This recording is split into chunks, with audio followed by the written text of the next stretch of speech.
ابن عباس رضی اللہ تعالیٰ عنہ فرمایي چې الله پاک کله عرش پیدا کو، چې کله عرش پیدا کو نو فرشتو ته وی چې دا اوچت کې، دا عرش اوچت کې، نو هغه عرش نشو اوچتولی،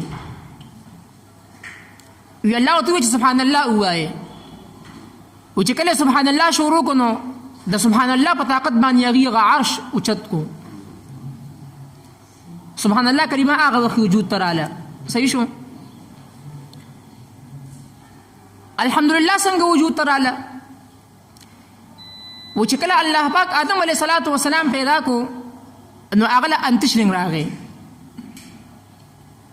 نو الله پاک دا هغه په سره کې واښو چې الحمدلله ووایه، نو هغه الحمدلله شروع کو، الحمدلله یې نو الله پاک ول د خپل طرف جواب ورکړو چې يرحمک الله، نو الحمدلله هغه وخت وجود ته رااله. دا دوه کلمې شي، سبحان الله، سبحان الله والحمد لله. بیا چې کله الله پاک نوح علیه السلام دنیا ته راولېږو نو چونکې د تبلیغ ابتدا خو د هغه نه شوې وه،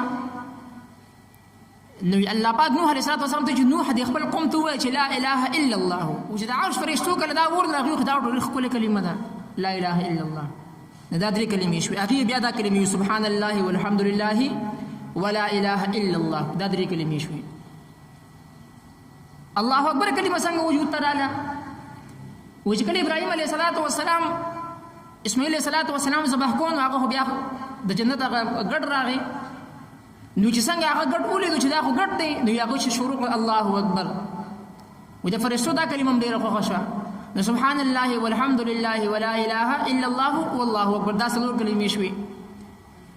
جبرئیل علیه السلام راغی، نبی علیه السلام چې دا قصه بیان کړه چې دا سبحان الله والحمد لله ولا اله الا الله والله اکبر دا داسې چې دی نو وجود ته راغلی ده.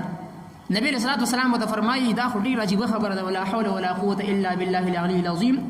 دا الفاظ نبی علیه السلام د خولې مبارک نه ووتل، نو چې دا الفاظ نبی علیه السلام د خولې مبارک نه ووتل نو جبرئیل علیه السلام ورته وفرمیل چې دا اوس ټول یو کلمه شوه، سبحان الله والحمد لله ولا اله الا الله والله اکبر ولا حول ولا قوة الا بالله العلي العظیم. نو دا کلمه داسې وجود ته راغلی ده.